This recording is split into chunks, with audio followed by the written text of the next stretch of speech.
नमस्कार दोस्तों, क्या आपको वो समय याद है जब शहर में सीएनजी ऑटो चलते थे।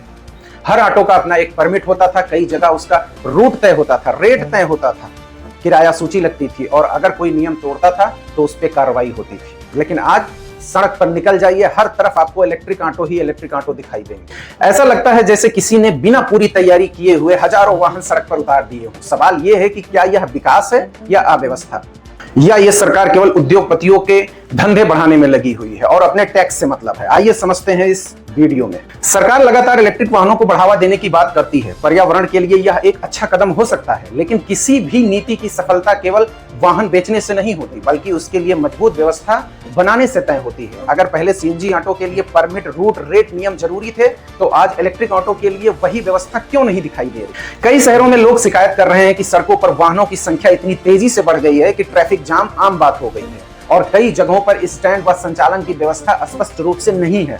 सरकार से सवाल पूछना गलत नहीं होता है। क्या पहले शहर की क्षमता का आकलन किया गया था, जितने वाहन हमें उतारने हैं, या उद्योगपतियों के सपोर्ट से सारे वाहन उतार दिए? क्या ट्रैफिक विशेषज्ञों की राय ली गई थी? क्या यह तय किया गया था कि कितने वाहन सड़क की सड़कों को संभाल सकती हैं? अगर नहीं तो यह योजना किस आधार पर बनी? एक और बात पर ध्यान दीजिए, आज कई फाइनेंस योजनाओं का प्रचार प्रसार इस तरीके से किया जाता है कि कम डाउन पेमेंट में हैवी गाड़ियां आप खरीद सकते हैं, यानी कि 10,000 लेके जाइए और ऑटो लेके चले आइए। भले ही उसकी कीमत 2.5 लाख हो और आपको ईएमआई के जरिए आपको 5 से 6 लाख रुपए वहां पे अदा करना पड़े। और यहीं पर सरकार के इरादों पर भी सवाल उठता है। क्या सरकार की जिम्मेदारी सिर्फ नई बिक्री को बढ़ावा देना है, अपना टैक्स कलेक्ट करना है, या फिर यह भी सुनिश्चित करना है कि शहर की व्यवस्था बिगड़ने न पाए, चालकों की कमाई प्रभावित न हो और यात्रियों को सुरक्षित व व्यवस्थित परिवहन मिल सके? आलोचक कहते हैं कि सरकार ने इलेक्ट्रिक वाहनों को बढ़ावा दिया तो, लेकिन उनके संचालन के लिए उतनी मजबूत व्यवस्था तैयार नहीं की। अगर ऐसा है तो नुकसान सबसे ज्यादा किसका हो रहा है? यहाँ पे सबसे ज्यादा नुकसान हो रहा है आम जनता का,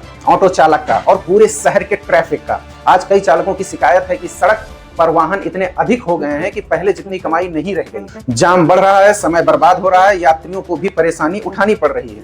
अगर यही स्थिति रही तो आने वाले समय में शहरों की यातायात व्यवस्था और मुश्किलें हो सकती हैं। सरकार अक्सर विकास की बातें करती रही, लेकिन विकास केवल नए वाहन बेचने से नहीं होता है। विकास तब होता है जब सड़कें व्यवस्थित हों, ट्रैफिक सुचारू रूप से संचालित हो, चालकों की आय स्थिर रहे और जनता को असुविधा न मिले।